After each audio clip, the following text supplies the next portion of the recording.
जय हिंद दोस्तों। कैसे हैं आप लोग। उम्मीद करता हूं आप लोग अच्छे होंगे। आपके अपने यूट्यूब चैनल LRP एजुकेशन में आप सभी का दिल से स्वागत है। साथियों, आज हम लोग सीखने वाले हैं 20 इम्पोर्टेंट यूपी बोर्ड कक्षा 10 सामाजिक विज्ञान के बहुविकल्पी। 20 इम्पोर्टेंट यूपी बोर्ड कक्षा 10 के सामाजिक विज्ञान के बहुविकल्पी। क्या सीखने वाले हैं? 20 इम्पोर्टेंट बहुविकल्पी जो आपके यूपी बोर्ड में पूछा जाता है। जैसे यहाँ पर लिखा हुआ है, फ्रांस, पहला क्वेश्चन है, फ्रांस में गणतंत्र की घोषणा किस वर्ष हुई? या दूसरा, ऑटो वान बिस्मार्क का संबंध किस देश से था? महात्मा गांधी दक्षिण अफ्रीका से कब लौटे? तो ऐसे ही इंपॉर्टेंट 20 इंपॉर्टेंट यूपी बोर्ड कक्षा में जो पूछा गया क्लास 10th में। तो चलिए क्लास को स्टार्ट करते हैं। जो दोस्त चैनल पर नए हो, चैनल को सब्सक्राइब कर लीजिए ताकि ऐसे ही आने वाली वीडियो आप सभी तक जरूर पहुंचे। तो चलिए क्लास को स्टार्ट करते हैं। जैसे साथियों यहाँ पर दिया हुआ है पहला क्वेश्चन, क्या दिया हुआ है? फ्रांस में गणतंत्र की घोषणा किस वर्ष हुई? फ्रांस में गणतंत्र की घोषणा किस वर्ष हुई? ऑप्शन ए है 1815 या 1830 या 1848 या 1871। आप लोग जानते हैं तो कमेंट बॉक्स में बता सकते हैं। फ्रांस में गणतंत्र की घोषणा किस वर्ष हुई? फ्रांस में गणतंत्र की घोषणा किस वर्ष हुई?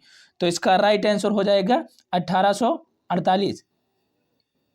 इसका राइट आंसर हो जाएगा गा, यानी 1848। फ्रांस में गणतंत्र की घोषणा कब हुई थी? 1848 में हुई थी। 1848 में हुई थी। ये बहुविकल्पी बहुत इंपॉर्टेंट है जो यूपी बोर्ड में पूछे जाते हैं। चलिए अगला क्वेश्चन देखते हैं।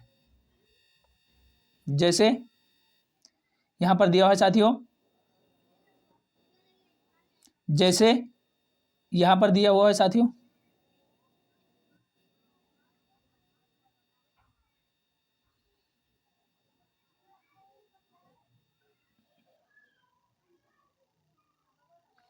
जैसे यहां पर दिया हुआ है साथियों दूसरा क्वेश्चन, ऑटो वान बिस्मार्क का संबंध किस देश से था?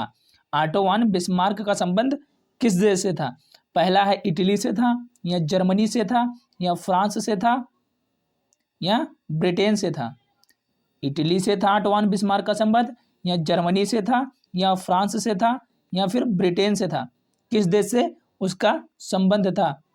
तो अगर आप लोग जानते हैं तो कमेंट में बता सकते हैं। तो ऑटो वान का संबंध किस देश से था? जर्मनी से था। किस देश से था? ऑप्शन खा इसका, यानी जर्मनी इसका राइट आंसर हो जाएगा। जर्मनी से था। ऑटो वान बिस्मार्क का संबंध किस देश से था? जर्मनी से था। चलिए आगे देखते हैं। आप लोग इसको याद कर लेना, बहुत इंपॉर्टेंट है जो हर साल बोर्ड एग्जाम में पूछे ही जाते हैं। चलिए तीसरा देखते हैं। जैसे यहाँ पर लिखा हुआ है तीसरा क्वेश्चन, महात्मा गांधी दक्षिण अफ्रीका से वापस कब लौटे थे?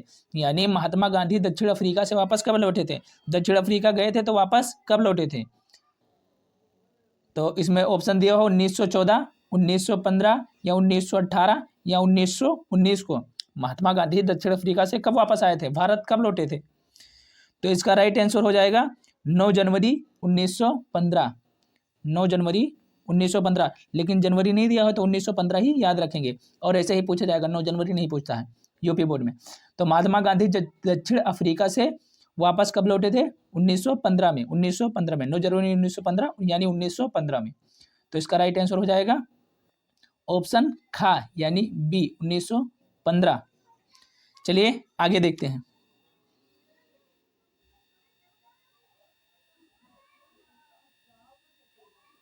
जैसे साथियों यहाँ पर दिया हुआ है चौथा क्वेश्चन दिया हुआ 13 अप्रैल 1919 किस घटना से संबंधित है? यानी 13 अप्रैल को कोई घटना हुई थी, उस घटना का संबंध किससे है? सत्याग्रह आंदोलन की शुरुआत से, या जलियांवाला बाग हत्याकांड से, या असहयोग आंदोलन से, या साइमन कमीशन का भारत में आगमन से? यानी साइमन कमीशन का भारत में आना था, या असहयोग आंदोलन की शुरुआत हुई थी, या जलियांवाला बाग हत्याकांड हुआ था, या सत्याग्रह आंदोलन की शुरुआत हुई थी। तो 13 अप्रैल 1919 को किस घटना से संबंधित है? तो 13 अप्रैल 1919 का इसका राइट आंसर हो जाएगा जलियांवाला बाग हत्याकांड से। किससे? जलियांवाला बाग हत्याकांड से। 13 अप्रैल 1919 को जलियांवाला बाग हत्याकांड हुआ था। यहाँ इस तरह भी पूछ सकता है, जलियांवाला बाग हत्याकांड किस वर्ष हुआ था, तो 13 अप्रैल 1919 को आप लोग याद रखना इस तरह से।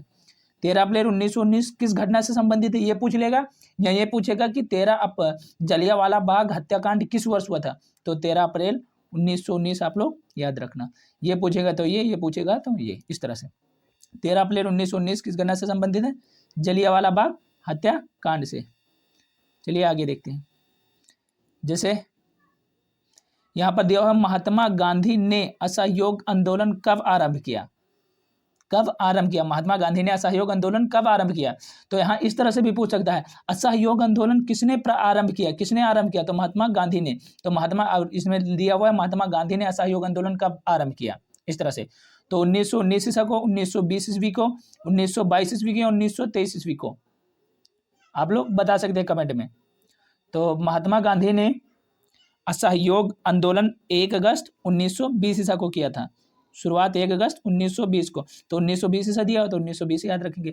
महात्मा गांधी ने असहयोग आंदोलन कब आरंभ किया था, 1 अगस्त 1920 ईस्वी को असहयोग आंदोलन। और असहयोग आंदोलन किसने आरंभ किया था, महात्मा गांधी ने। इस तरह से आप लोग याद रखना। आगे देखते हैं साथियों, यहाँ पर 6वां क्वेश्चन दिया हुआ है, करो या मरो का नारा किसने दिया था, करो या मरो का नारा किसने दिया था, सुभाष चंद्र बोस ने, महात्मा गांधी ने, या भगत सिंह ने, या चंद्रशेखर आजाद ने। तो करो या मरो का नारा किसने दिया था, आप लोग कमेंट बॉक्स में बता सकते हैं। और अगर नहीं जानते तो करो या मरो का नारा किसने दिया था, ऑप्शन बी महात्मा गांधी ने दिया था, यानी खा महात्मा गांधी ने दिया था। करो या मरो का नारा महात्मा गांधी ने दिया था। महात्मा गांधी ने किसका नारा दिया था, करो या मरो का, तो करो या मरो का नारा महात्मा गांधी ने दिया था। आगे देखते हैं। जैसे यहाँ पर 7वां क्वेश्चन दिया हुआ है, चौरी चौरा कांड किस वर्ष गठित हुआ था, चौरी चौरा कांड किस वर्ष घटित हुआ था, गठित नहीं घटित, चौरी चौरा कांड किस वर्ष घटित हुआ था, यानी कब घटा था चौरी चौरा कांड की घटना। तो चौरी चौरा कांड की घटना 1922 में घटा था, या 1920 में, या 1921 में, या 1925 में।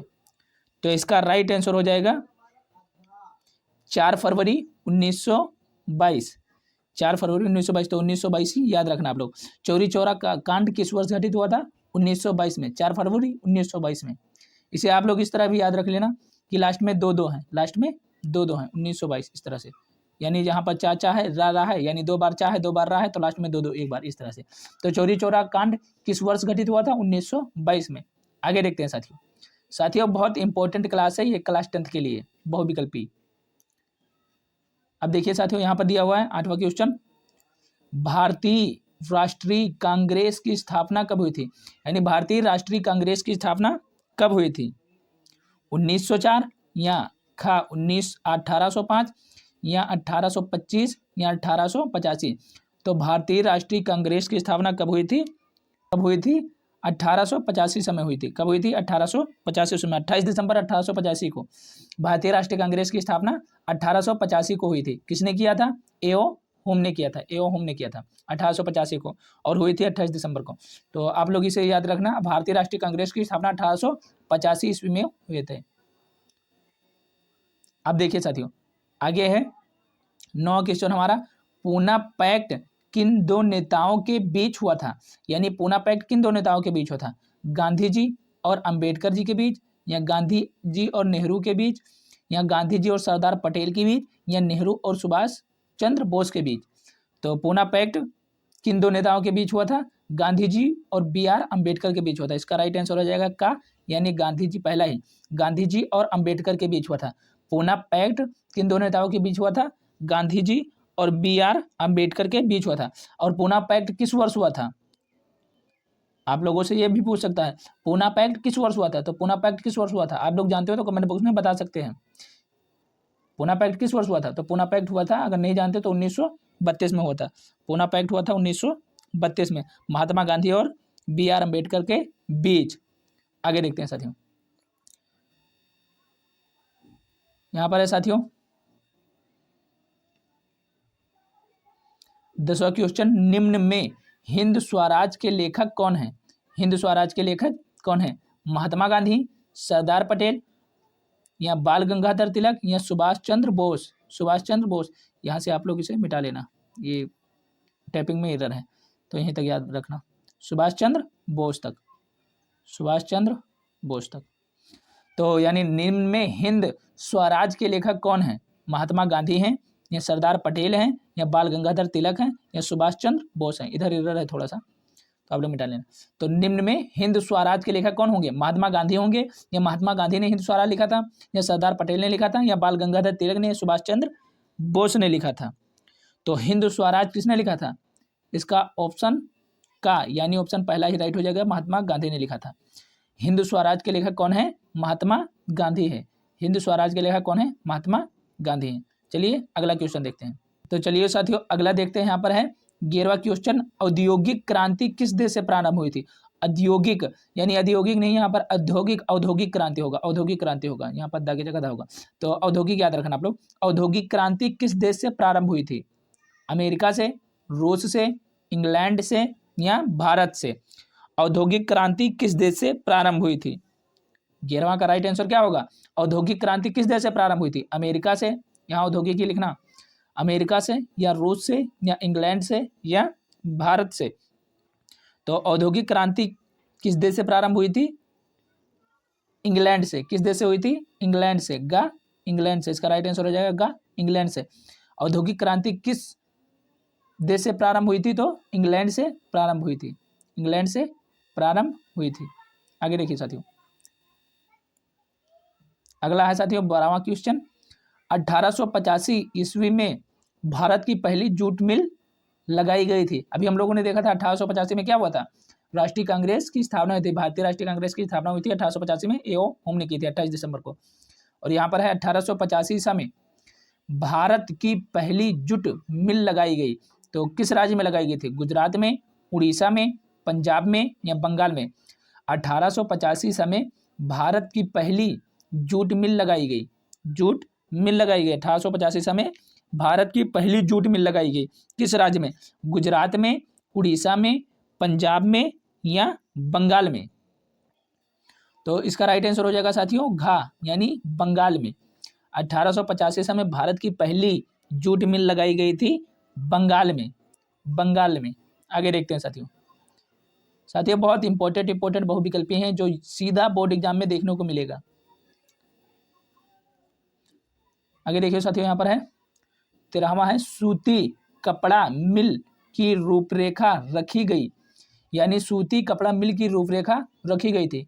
तो किसके द्वारा रखी गई थी? जेम्स वाट के द्वारा, रिचर्ड आर्कराइट के द्वारा, या डिंसा पेटी द्वारा, या जमशेद जी टाटा द्वारा?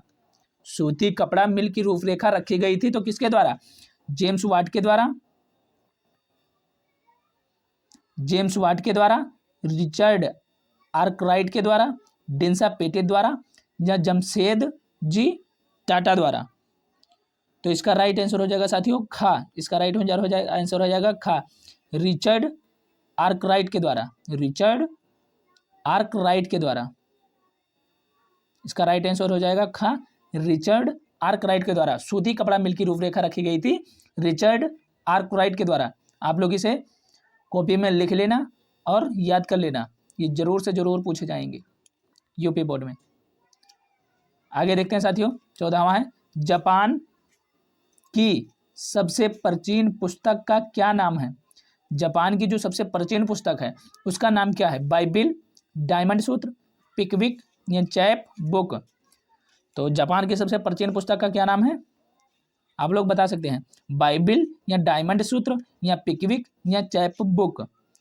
तो जापान की सबसे प्राचीन पुस्तक का नाम क्या हो जाएगा? ऑप्शन खा यानी बी, डायमंड सूत्र, डायमंड सूत्र, डायमंड सूत्र। जापान की सबसे प्राचीन पुस्तक का नाम डायमंड सूत्र, डायमंड सूत्र। आगे देखते हैं साथियों, यहाँ पर 15वां क्वेश्चन दिया हुआ है, मार्टिन लूथर थे, मार्टिन लूथर थे। तो मार्टिन लूथर क्या थे? मार्टिन लूथर थे क्या थे? समाज सुधारक थे, शासक थे, धर्म सुधारक थे, या वैज्ञानिक थे? वैज्ञानिक थे। मार्टिन लूथर क्या थे? समाज सुधारक, शासक, या धर्म सुधारक, या वैज्ञानिक थे? आप लोग कमेंट बॉक्स में बता सकते हैं। मार्टिन लूथर थे क्या? समाज सुधारक, शासक, या धर्म सुधारक, या वैज्ञानिक थे? तो मार्टिन लूथर क्या थे? मार्टिन लूथर थे धर्म सुधारक, क्या थे? धर्म सुधारक। इसका राइट आंसर हो जाएगा गा, धर्म सुधारक। मार्टिन लूथर थे एक धर्म सुधारक। मार्टिन लूथर थे एक धर्म सुधारक। आगे देखते हैं साथियों। पेरियर रामस्वामी, यहाँ पर रामस्वामी लिखा हुआ है, तो पेरियर रामास्वामी होगा। पेरियार रामास्वामी नायकर कौन थे? पेरियार रामास्वामी नायकर कौन थे? वैज्ञानिक, लेखक, धर्म सुधारक या समाज सुधारक? अभी हम लोग ऊपर देखे थे क्या मार्टिन लूथर कौन थे? तो मार्टिन लूथर थे धर्म सुधारक, लेकिन पेरियार रामस्वामी क्या थे? समाज सुधारक थे। क्या थे? समाज सुधारक। पेरियार रामस्वामी नायकर समाज सुधारक थे और मार्टिन लूथर धर्म सुधारक थे। तो इसमें कंफ्यूज मत होना। आगे देखते हैं साथियों। यहां पर लिखा हुआ है साथियों 17वां क्वेश्चन लिखा है, भारत में प्रिंटिंग प्रेस किस शताब्दी में आई थी? भारत में प्रिंटिंग प्रेस किस शताब्दी में आई थी? 16वीं शताब्दी, 17वीं शताब्दी में या 18वीं शताब्दी में या 19वीं शताब्दी में? भारत में प्रिंटिंग प्रेस किस शताब्दी में आई? भारत में प्रिंटिंग प्रेस किस शताब्दी में आई? तो इसका राइट आंसर आप लोग कमेंट बॉक्स में बता सकते हैं। भारत में प्रिंटिंग प्रेस किस शताब्दी में आई? तो 16वीं शताब्दी में आई। इसका राइट आंसर पहला ही हो जाएगा का, 16वीं शताब्दी में आई। भारत में प्रिंटिंग प्रेस किस शताब्दी में आई? 16वीं शताब्दी में आई। आगे देखते हैं साथियों 18वां क्वेश्चन। यहां पर है साथियों 18वां क्वेश्चन है, ब्रिटेन में छपाई की तकनीक किस देश से आई? ब्रिटेन में जो छपाई होती है उसकी तकनीक किस देश से आई या किस देश से लिया गया? ब्रिटेन में छपाई की तकनीक किस देश से आई या लिया गया? भारत से, जापान से आई, इटली से आई या बांग्लादेश से आई? ब्रिटेन में छपाई की तकनीक किस देश से आई? तो इसका राइट आंसर आप लोग कमेंट बॉक्स में बता सकते हैं। तो जापान में छपाई की तकनीक किस देश से आई? इटली से आई। इसका राइट आंसर हो जाएगा गा, इटली से आई। कहाँ से ली गई? इटली से ली गई। ब्रिटेन में छपाई की तकनीक जो है वो किस देश से ली गई? इटली से ली गई। आगे देखते हैं साथियों।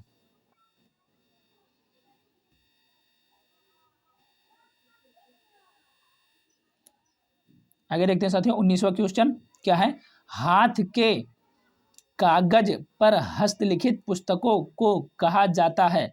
यानी हाथ के कागज पर हस्तलिखित पुस्तकों को कहा जाता है। हाथ के कागज पर हस्तलिखित पुस्तकों को कहा जाता है। हाथ के कागज पर हस्तलिखित पुस्तकों को क्या कहा जाता है? गैली, प्लाटेन, वेलम या पंडुलिपि। गैली, प्लाटेन, वेलम या पंडुलिपि। हाथ के कागज पर हस्तलिखित पुस्तकों को कहा जाता है, यानी कागज पर हाथ से लिखें तो उस पुस्तक को क्या कहा जाता है? गैली कहा जाता है, प्लाटेन कहा जाता है, वेलम कहा जाता है, पंडुलिपि कहा जाता है। तो इसका राइट आंसर हो जाएगा साथियों घा, पंडुलिपि। पंडुलिपि। हाथ के कागज पर हस्तलिखित पुस्तकों को कहा जाता है, हाथ के कागज पर हस्तलिखित पुस्तकों को कहा जाता है पंडुलिपि, यानी हाथ से जो लिखा जाता है उसे पंडुलिपि कहते हैं। आगे देखते हैं साथियों 20वां क्वेश्चन और लास्ट क्वेश्चन, चाय की खेती के लिए कौन सी मिट्टी उपयुक्त है? चाय की खेती के लिए कौन सी मिट्टी उपयुक्त है? लाल मिट्टी, जलोढ़ मिट्टी, लेटराइट मिट्टी या काली मिट्टी? चाय की खेती के लिए कौन सी मिट्टी उपयुक्त है? लाल मिट्टी, जलोढ़ मिट्टी, लेटराइट मिट्टी या काली मिट्टी? साथियों आप लोग अगर जानते हैं तो कमेंट बॉक्स में बता सकते हैं। तो इसका राइट आंसर हो जाएगा गा, लेटराइट मिट्टी, यानी ऑप्शन नंबर 3 लेटराइट मिट्टी। चाय की खेती के लिए लेटराइट मिट्टी उपयुक्त है, ज़्यादा उपयुक्त है, यानी लेटराइट मिट्टी में चाय की खेती करेंगे तो ज़्यादा उपजाऊ होगा। तो इसका राइट आंसर हो जाएगा गा, लेटराइट मिट्टी। चाय की खेती के लिए कौन सी मिट्टी उपयुक्त है? लेटराइट मिट्टी। देखिए साथियों आज का होमवर्क है क्या? होमवर्क है HW यानी होमवर्क। कपास की खेती के लिए कौन सी मृदा उपयुक्त है? कौन सी मृदा उपयुक्त है? कपास की खेती के लिए कौन सी मृदा उपयुक्त है? काली मिट्टी या लाल मिट्टी, मृदा यानी मिट्टी, जलोढ़ मिट्टी या लेटराइट मिट्टी? लेटराइट मिट्टी। कपास की खेती के लिए कौन सी मृदा उपयुक्त है? काली मिट्टी, लाल मिट्टी, जलोढ़ मिट्टी या डी लेटराइट मिट्टी? आप लोग कमेंट बॉक्स में जरूर बताना इसका राइट आंसर क्या होगा। तो चलिए फिर मिलते हैं किसी न्यू क्लास में। जो दोस्त चैनल पर नए हो चैनल को सब्सक्राइब कर लीजिए ताकि ऐसे ही आने वाली वीडियो आप सभी तक जरूर पहुंचे। तो फिर मिलते हैं किसी न्यू क्लास में, तब तक के लिए बाय, जय हिंद, जय भारत। और इसका कमेंट बॉक्स में जरूर बताना।